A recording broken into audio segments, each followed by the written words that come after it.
Hello guys and welcome to this video. So in today's video I wanted to talk about the Canada immigration crisis that is unfolding right now and why this is going to end up in a disaster. In case you haven't heard, Canada right now is importing record amounts of people, and they are doing this through many different programs. And a lot of people are silent on this because they fear being called racist, they fear being called an immigrant hater or whatever it is. Well, the thing is, guys, I come from England, so I'm not from Canada.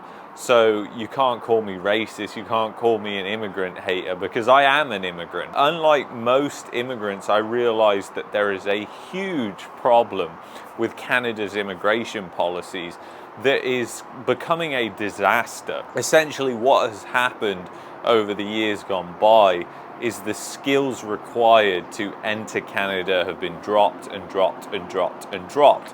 And this has led to less skilled workers coming to Canada and more very low skilled workers coming to Canada. Now, the thing about that is you have essentially labor shortages that are happening throughout Canada right now because Canada needs skilled workers.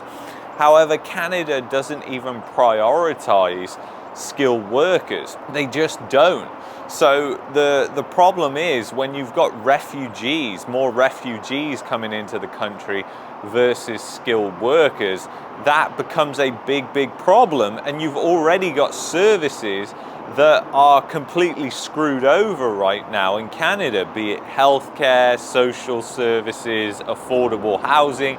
It doesn't matter. And a lot of these immigrants are being told that they're coming to get all these riches, that their life is going to be so much better in Canada. And then when they get there and realize that it's not all that it's cracked up to be, they're frustrated and a lot of them end up leaving. In fact, an article came out just last year saying that a third of all immigrants plan to leave within the next 3 to 5 years. So that is just an absolutely gigantic chunk of immigrants that are coming that plan to leave. And it's no wonder, because every city across the country, the cost of living is unaffordable for people when you're talking about people who are coming with little resources. These aren't rich people that are coming with bags of money like you've been told by the media. There is tons of people that are coming with very little resources, and in fact they depend on the government of Canada to give them resources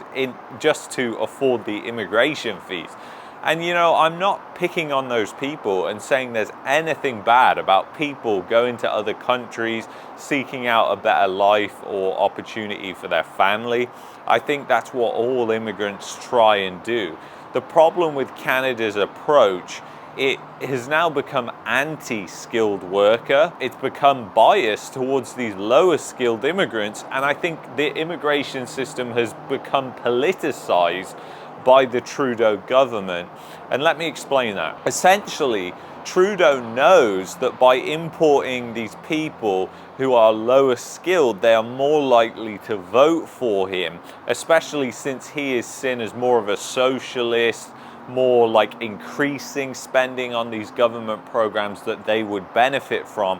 And you were talking about people at the bottom of the income scale who don't understand the political system and aren't really aware of what's going on. So even though it takes time in Canada to get citizenship, even that has now gone down. You know, it's gone from 5 years to 3 years. So it's been dropped substantially, 30% drop. And that's happened under Trudeau.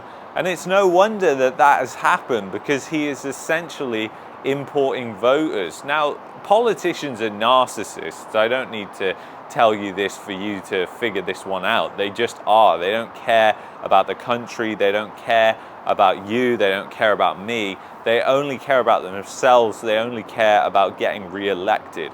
And the problem with that is they put their self-interests first instead of the interests of the country. And that's exactly what we've seen with the immigration system. Not only that, the immigration system in certain job sectors has just suppressed wages massively, which has meant that skilled talent has gone to other countries like the US. You know, Canada has a massive problem with the US taking skilled workers. They essentially are taking a lot of the talent because they pay better money and they have better competition laws there. They don't have all this bureaucracy that is meant to basically disparage other companies from taking up competition with these monopolies. You have a banking monopoly, a food monopoly, logistics monopoly, travel, flights. There's so many different things in Canada, when you think about it, that have just been monopolized by just a few, just a handful of companies, and they drive up the price for everything.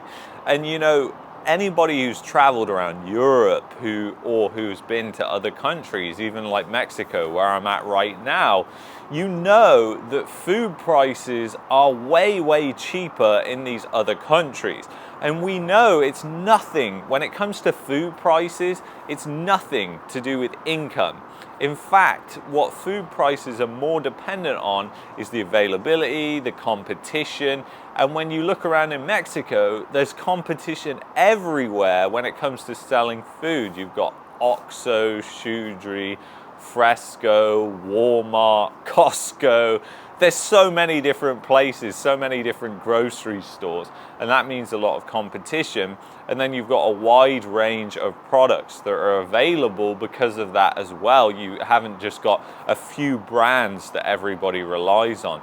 And I feel really bad for Canadians, because essentially Canadians have been ripped off for so long when it comes to food, cell phone plans, banking, all these different other things, and it's really holding back the country. You know, the country that I visited back in 2013 was a totally different country to the one it's become right now. And you can see how 5 years of Trudeau more than 5 years of Trudeau have essentially ruined the country. It's destroyed the country in a lot of ways. I mean, I remember driving through Niagara-on-the-Lake region in Ontario, and houses were very, very affordable back then. And it seemed like a great place to go. We went around. The dollar was particularly strong at that point. We went around and we were looking at the price of different things, and we thought it was actually very affordable. Well, now it's the total opposite. It's not affordable at all. People are really struggling. Food bank usage is just absolutely exploding because nobody can afford this lifestyle in Canada anymore. And I feel sorry for those in more rural areas, because again, they have little choice and they are just absolutely screwed. And you know, it is really a big problem that nobody wants to talk about, and immigration doesn't just fix this. And it's funny because the sentiment among Canadians is actually changing now. More and more Canadians now no longer agree with immigration policies that Trudeau has imposed, and more people are waking up to the fact that that is what is suppressing their wages, that is what is keeping things more expensive. Because if people can import cheap labor, then guess what? They're going to do that. If these big companies can do it, they're going to do it, and that's going to mean that wages as a result of that are going to be kept lower. And it has really just shown the absolute disaster that has took place in Canada. And I think this is going to really continue unless something stops it. And I do think it will stop, actually. I think once Trudeau is out and the new Prime Minister Pierre gets in, I'm assuming that he's going to be elected. I'm not saying he's some sort of saving grace, because he's not. There's a lot of things that he will do wrong, and he is not a perfect politician. In fact, I don't like any politicians. It's just pick the worst one. Certainly his policies, hopefully, are going to be better than Trudeau's, because he understands at least the challenges that Canadians face a little bit more than Trudeau, who is totally out of touch with reality. So I think where we are right now, you're at the end, you're at like the start of a massive recession and depression. We're already in one in some places in the country, in Canada. You just have to travel around and you see it. I mean, going to Victoria last year was an eye-opener. The city is just a total wreck. It's like a wrecking ball has been swung through the economy.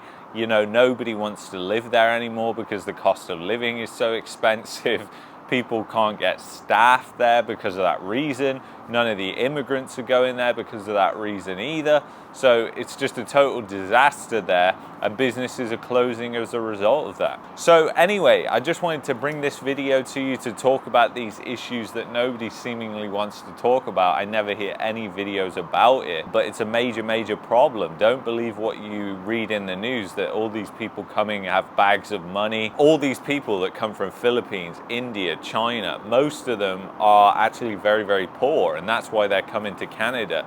And they've been advertised by these companies all these social services, all these different free services, as they call it anyway. When they're not free, they're taxpayer funded.